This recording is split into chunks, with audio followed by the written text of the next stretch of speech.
ఇంకా ముందు వీడియోలో చెప్పినట్టయితే నేను ఇంకా చాలా డిసప్పాయింట్ అయ్యానండి మధ్యాహ్నం ఫుడ్ కోసం. ఇంకా మీరు సికింద్రాబాద్ నుంచి ట్రావెల్ చేసినట్టయితే ఇంకా అల్ఫాన్ అయితే అవాయిడ్ చేయండి. వేరే దాంట్లో నుంచి బుక్ చేసుకోండి. ఇంకా సాయంత్రం 6:30 అలాగ అవుతుందండి. సోలాపూర్ అయితే వచ్చింది. ఇంకా మధ్యాహ్నం జొమాటో నుంచి బుక్ చేశాను కదా! నేనైతే స్విగ్గీ నుంచి బుక్ చేశాను. ఇంకా సోలాపూర్ అయితే వచ్చింది. నా ఫుడ్ అయితే రెడీగా ఉంది. నేనైతే ఫస్ట్ స్నాక్ కింద అయితే కేఎఫ్‌సీ అయితే ఆర్డర్ పెట్టుకున్నాను. కేఎఫ్‌సీ అయితే తెచ్చినప్పటికి చల్లారిపోయింది. ఇంకా మళ్ళీ 2 అవర్స్ తర్వాత అయితే డిన్నర్ కోసం నేనైతే చికెన్ త్రిబుల్ ఫ్రైడ్ రైస్ అయితే ఆర్డర్ పెట్టుకున్నానండి. ఇదైతే చాలా బాగుంటుంది. ఇది నూడిల్స్, రైస్ మిక్స్ అయ్యి వస్తుంది షెజ్వాన్‌తోని. ఈ ప్యాకింగ్‌లో అయితే నాకు సలాడ్, అలాగే సూప్, అలాగే ఆమ్లెట్ అయితే కాంప్లిమెంటరీగా వచ్చిందండి. ఇంకా ఆమ్లెట్ కూడా చాలా బాగుంది.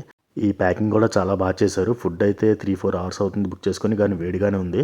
ఇంకా టేస్ట్ కూడా చాలా బాగుందండి కంపేర్ టు మధ్యాహ్నం ఫుడ్. ఇంకా నైట్ డిన్నర్ అయితే చేశానండి. ఇంకా పడుకునిపోయాను. మార్నింగ్ లేచేటప్పటికి నేను ముంబైలో ఉన్నాను. ఇంకా నా పేజ్ని అయితే ఫాలో అయిపోండి. యూట్యూబ్లో కూడా సబ్స్క్రైబ్ చేసుకోండి ప్లీజ్.